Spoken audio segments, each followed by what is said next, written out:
Chairman PTA ने ओहदे से हटाए जाने के फैसले के खिलाफ इंट्रा कोर्ट अपील दायर कर दी। इस्लामाबाद हाई कोर्ट के जस्टिस बाबर सत्तार ने महफूज फैसला सुनाते हुए चेयरमैन पीटीए को ओहदे से हटाने का हुक्म दिया था।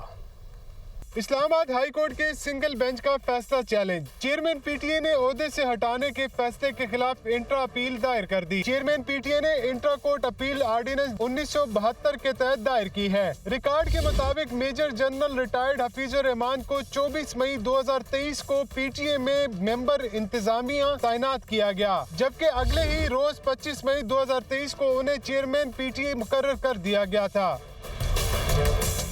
चेयरमैन पीटीए की जानिब से अपील कानूनी तैनाती को साबित करने के लिए दायर की गई है। इस्लामाबाद हाई कोर्ट के जस्टिस बाबर सत्तार ने मंगल के रोज एक महफूज फैसला सुनाते हुए चेयरमैन पीटीए को ओहदे से हटाने का हुक्म दिया था। अपील करनिंदा चेयरमैन पीटीए ने अदालत से अपील फौरी समाअत के लिए मुकर्रर करने की भी दरख्वास्त की है।